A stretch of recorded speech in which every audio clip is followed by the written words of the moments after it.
And the thick forest meant that quite small numbers of German troops could hold up superior US forces.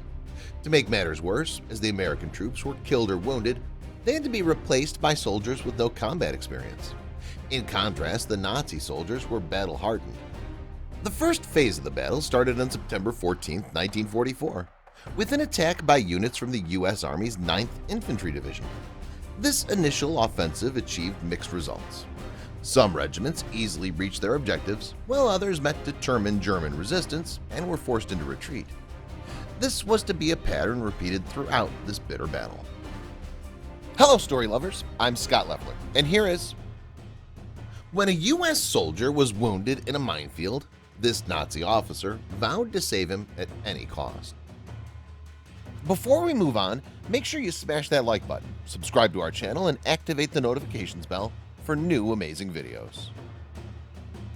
A vivid demonstration of the difficulties faced by the Americans is represented by the story of the 9th Division's 39th Regiment. By October 16th, after 11 days of intense combat, the regiment had gained less than 2 miles at the expense of around 4,500 casualties, and the unit had fought itself to a halt. But more American troops were hurled into the battle, and bitter fighting continued through November. That brings us back to that unlucky GI who walked into a minefield on November 12th. The Germans called the minefield whyandhoww, and it formed part of their defensive line. The American soldier, whose name is unknown, was severely wounded by the mine that morning. All he could do was cry out for help. Soldiers from a German unit, the 275th Infantry Division's 2nd Company, could clearly hear the wounded Americans' pitiful pleas for help. The Germans assumed that Americans would soon come to help their wounded comrade. The 2nd Company commanding officer, Lieutenant Friedrich Lengfeld, ordered his men not to fire on any medics who came to the aid of the wounded man. Not a great deal is known about this German officer Lengfeld, although we can certainly surmise that his order not to fire on medics showed that he was a humane man. He was born in September 1921, so on that November day when the GI lay in his minefield, he was 23 years old. It seems that he'd previously distinguished himself in action on the Russian front. But despite Lengfeld's order to allow American medics to get to the wounded man unhindered, no one came to help him. The Germans could only assume that none of his comrades were near enough to be able to hear his increasingly desperate cries for help. By 10:30 in the evening, the American had been lying in agony for hours. Lengfeld decided that it was time to act. Calling on his unit's medics, he formed a makeshift patrol to go to the aid of the wounded soldier. And being the kind man that he was, Lengfeld didn't just order his medics into the minefield, he led them into it himself.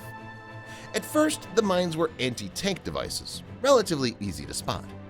But then the Germans were among much better concealed anti-personnel mines. Lengfeld stepped on one. Fragments from the exploding mine punched 2 holes in his back. It was clear that he was gravely wounded. His men carried him to the company's casualty station, but he was too severely wounded to survive and died that evening. American soldiers recognized that this German officer had attempted to save the life of one of their buddies at the expense of his own. In 1994, the 22nd Infantry Regiment Society erected a monument at the Hurtgen War Cemetery, where Lieutenant Lengfeld is buried. As far as anyone knows, no other monument to the memory of an enemy soldier from his American counterparts exists anywhere else. The stone's inscription, carved in English and German, reads in part, "No man hath greater love than he who layeth down his life for his enemy." As for the Battle of Hurtgen Forest, it ended in a defensive victory for the Germans. But it was only a temporary respite before the fall of the Nazi regime in 1945. Did you like the story? Check out our channel for more.